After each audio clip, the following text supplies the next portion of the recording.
Chapter 88. The Insult.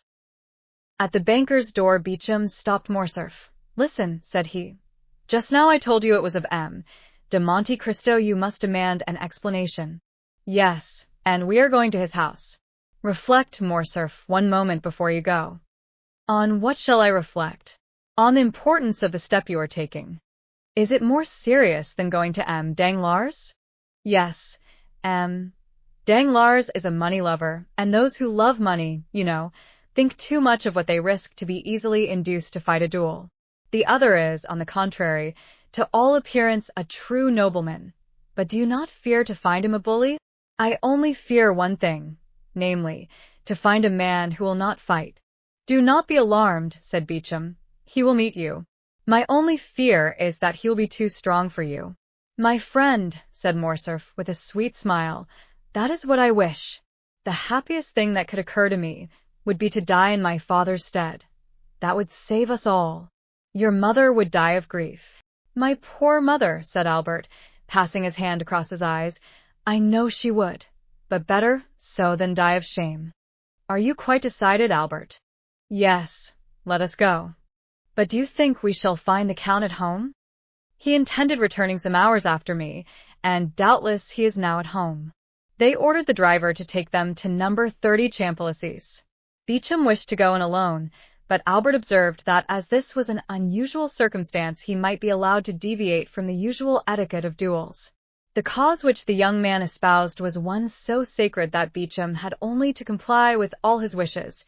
He yielded and contented himself with following Morcerf.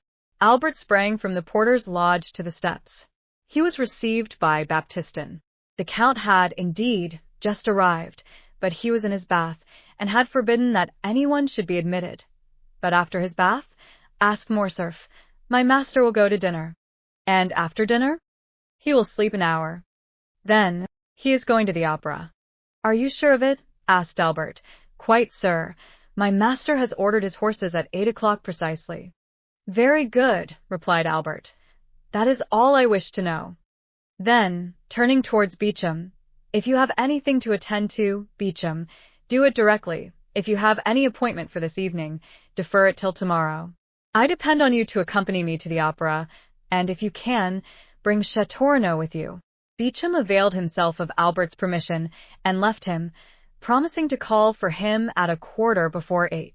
On his return home, Albert expressed his wish to Franz Debray and Morrel to see them at the opera that evening. Then he went to see his mother, who since the events of the day before had refused to see anyone and had kept her room.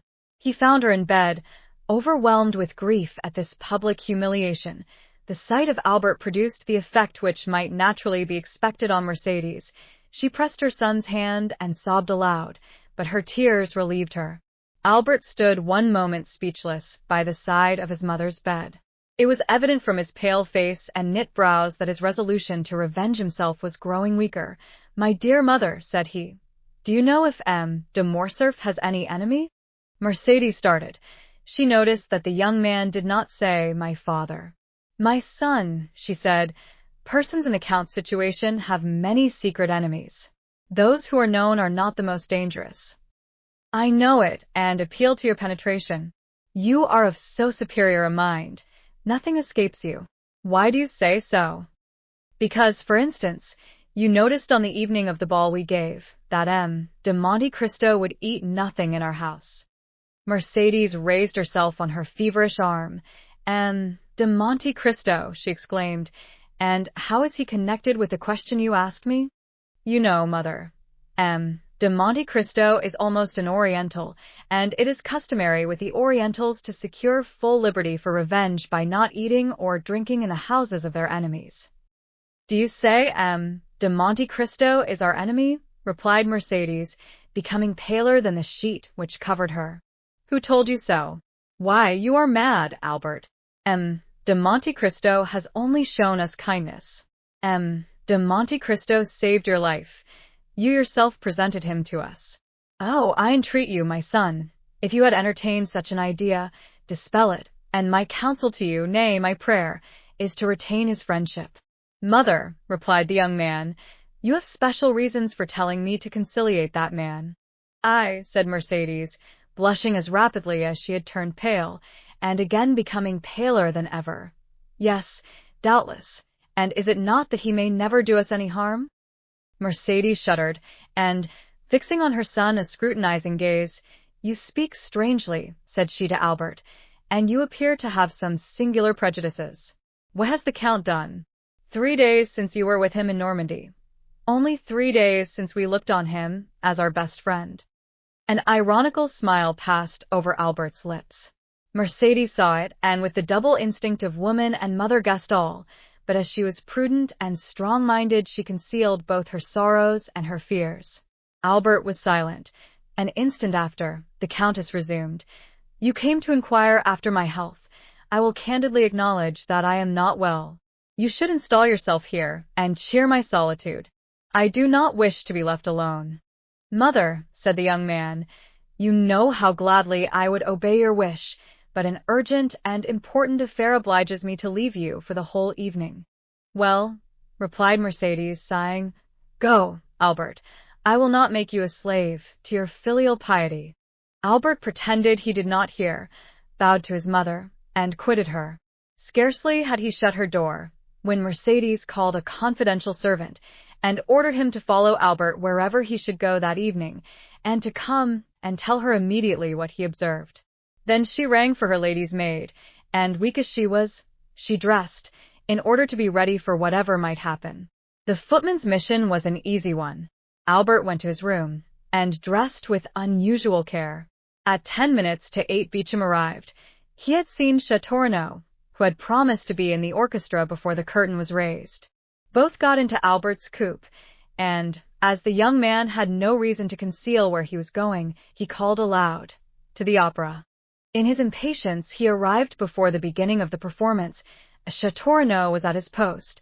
Apprised by Beauchamp of the circumstances, he required no explanation from Albert.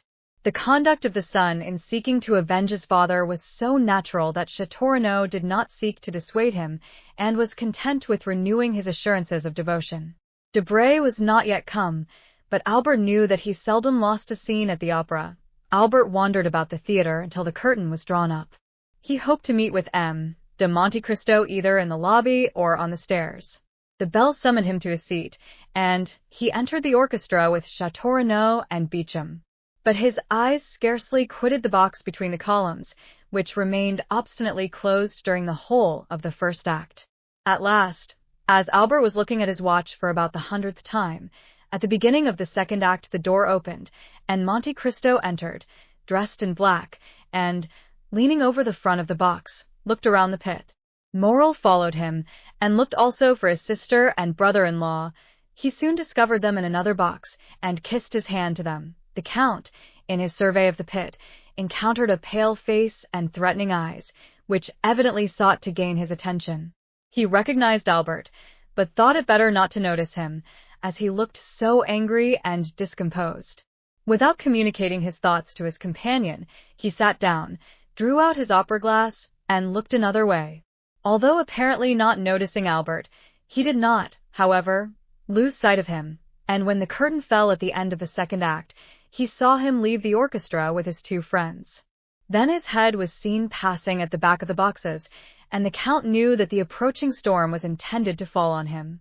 He was at the moment conversing cheerfully with Morrel, but he was well prepared for what might happen. The door opened, and Monte Cristo, turning round, saw Albert, pale and trembling, followed by Beauchamp and Chateaurenaud.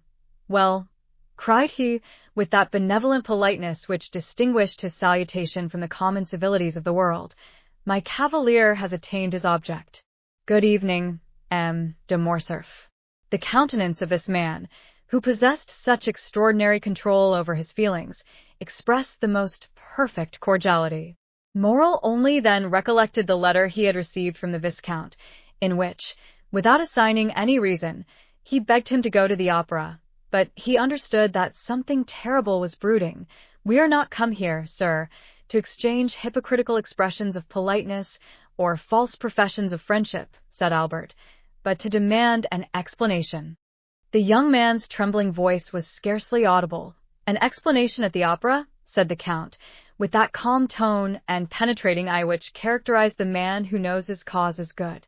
Little acquainted as I am with the habits of Parisians, I should not have thought this the place for such a demand. Still, if people will shut themselves up, said Albert, and cannot be seen because they are bathing, dining, or asleep, we must avail ourselves of the opportunity whenever they are to be seen. I am not difficult of access, sir, for yesterday, if my memory does not deceive me, you were at my house. Yesterday I was at your house, sir, said the young man, because then I knew not who you were. In pronouncing these words, Albert had raised his voice so as to be heard by those in the adjoining boxes and in the lobby. Thus the attention of many was attracted by this altercation. "Where you come from, sir?" said Monte Cristo. "You do not appear to be in the possession of your senses." "Provided I understand your perfidy, sir, and succeed in making you understand that I will be revenged, I shall be reasonable enough," said Albert furiously. "I do not understand you, sir," replied Monte Cristo, "and if I did, your tone is too high. I am at home here, and I alone have a right to raise my voice above another's. Leave the box, sir." Monte Cristo pointed towards the door with the most commanding dignity. I shall know how to make you leave your home," replied Albert, clasping in his convulsed grasp the glove, which Monte Cristo did not lose sight of. "Well, well," said Monte Cristo quietly, "I see you wish to quarrel with me, but I would give you one piece of advice, which you will do well to keep in mind. It is in poor taste to make a display of a challenge. Display is not becoming to everyone. M. de Morcerf." At this name a murmur of astonishment passed around the group of spectators of this scene. They had talked of no one but Morcerf the whole day. Albert understood the allusion in a moment, and was about to throw his glove at the Count, when Morrel seized his hand, while Beauchamp and Châteaurenaud, fearing the scene would surpass the limits of a challenge, held him back. But Monte Cristo, without rising and leaning forward in his chair, merely stretched out his arm and, taking the damp, crushed glove from the clenched hand of the young man, "Sir," said he in a solemn tone, "I consider your glove thrown, and will return it to you wrapped around a bullet. Now leave me, or I will summon my servants to throw you out at the door." Wild, almost unconscious, and with eyes inflamed, Albert stepped back, and Morrel closed the door. Monte Cristo took up his glass again as if nothing had happened. His face was like marble, and his heart was like bronze. Morrel whispered, "What have you done to him?" "I? Nothing, at least personally," said Monte Cristo, "but there must be some cause for this strange scene. The Count of Morcerf's adventure exasperates the young man. Have you anything to do with it? It was through Haydée that the chamber was informed of his father's treason." "Indeed," said Morrel. "I had been told, but would not credit it, that the Grecian slave I have seen with you here in this very box was the daughter of Ali Pasha." "It is true, nevertheless." "Then," said Morrel, "I understand it all, and this scene was premeditated." "How so?" "Yes. Albert wrote to request me to come to the opera, doubtless that I might be a witness to the insult he meant to offer you." "Probably," said Monte Cristo with his imperturbable tranquillity, "but what shall you do with him?" "With whom?" "With Albert." "What shall I do with Albert?" "As certainly, Maximilian, as I now press your hand, I shall kill him before 10 o'clock tomorrow morning." Morrel, in his turn, took Monte Cristo's hand in both of his, and he shuddered to feel how cold and steady it was. "Ah, Count," said he, "his father loves him so much." "Do not speak to me of that," said Monte Cristo, with the first movement of anger he had betrayed. "I will make him suffer." Morrel, amazed, let fall Monte Cristo's hand. Count," said he. "Dear Maximilian," interrupted the Count, "listen how adorably Duprez is singing that line, 'Oh, Mathilde, idole de mon âme.' I was the first to discover Duprez at Naples, and the first to applaud him." "Bravo, bravo." Morrel saw it was useless to say more, and refrained. The curtain, which had risen at the close of the scene with Albert, again fell, and a rap was heard at the door. "Come in," said Monte Cristo with a voice that betrayed not the least emotion, and immediately Beauchamp appeared. "Good evening, M. Beauchamp," said Monte Cristo, as if this was the first time he had seen the journalist that evening. "Be seated." Beauchamp bowed and sitting down. Sir, said he, I just now accompanied M. de Morcerf, as you saw. And that means, replied Monte Cristo, laughing, that you had, probably, just dined together. I am happy to see, M. Beauchamp, that you are more sober than he was. Sir, said M. Beauchamp, Albert was wrong, I acknowledge, to betray so much anger, and I come, on my own account, to apologize for him. And having done so, entirely on my own account, be it understood, I would add that I believe you too gentlemanly to refuse giving him some explanation concerning your connection with Yanina. Then I will add 2 words about the young Greek girl. Monte Cristo motioned him to be silent. Come, said he laughing, there are all my hopes about to be destroyed. How so? Asked Beauchamp. Doubtless you wish to make me appear a very eccentric character. I am, in your opinion, a Lara, a Manfred, a Lord Ruthven. Then, just as I am arriving at the climax, you defeat your own end and seek to make an ordinary man of me. You bring me down to your own level and demand explanations. Indeed, M. Beauchamp, it is quite laughable. Yet, replied Beauchamp haughtily, there are occasions when probity commands. M. Beauchamp, interposed this strange man. The Count of Monte Cristo bows to none but the Count of Monte Cristo himself. Say no more, I entreat you. I do what I please, M. Beauchamp, and it is always well done. Sir, replied the young man, honest men are not to be paid with such coin. I require honorable guarantees. I am, sir, a living guarantee, replied Monte Cristo, motionless, but with a threatening look. We have both blood in our veins which we wish to shed. That is our mutual guarantee. Tell the Viscount so, and that tomorrow, before 10 o'clock, I shall see what color his is. Then I have only to make arrangements for the duel, said Beauchamp. It is quite immaterial to me, said Monte Cristo, and it was very unnecessary to disturb me at the opera for such a trifle. In France people fight with the sword or pistol, in the colonies with the carbine, in Arabia with the dagger. Tell your client that, although I am the insulted party, in order to carry out my eccentricity, I leave him the choice of arms, and will accept without discussion, without dispute, anything, even combat by drawing lots, which is always stupid, but with me different from other people, as I am sure to gain. Sure to gain, repeated Beauchamp, looking with amazement at the Count. Certainly, said Monte Cristo, slightly shrugging his shoulders. Otherwise I would not fight with M. de Morcerf. I shall kill him. I cannot help it. Only by a single line this evening at my house let me know the arms and the hour. I do not like to be kept waiting. Pistols, then, at 8 o'clock, in the Bois de Vincennes, said Beauchamp, quite disconcerted, not knowing if he was dealing with an arrogant braggadocio or a supernatural being. Very well, sir, said Monte Cristo.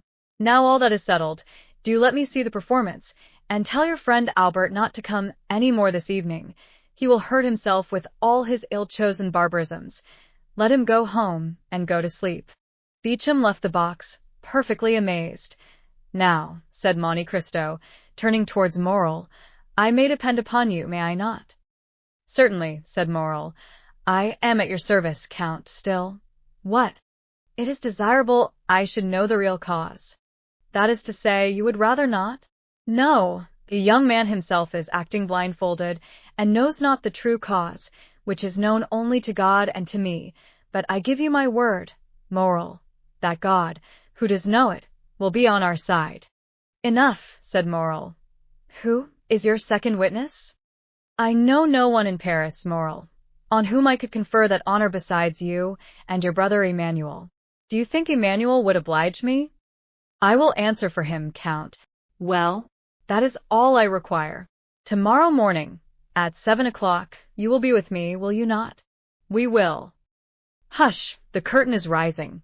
Listen. I never lose a note of this opera if I can avoid it. The music of William Tell is so sweet.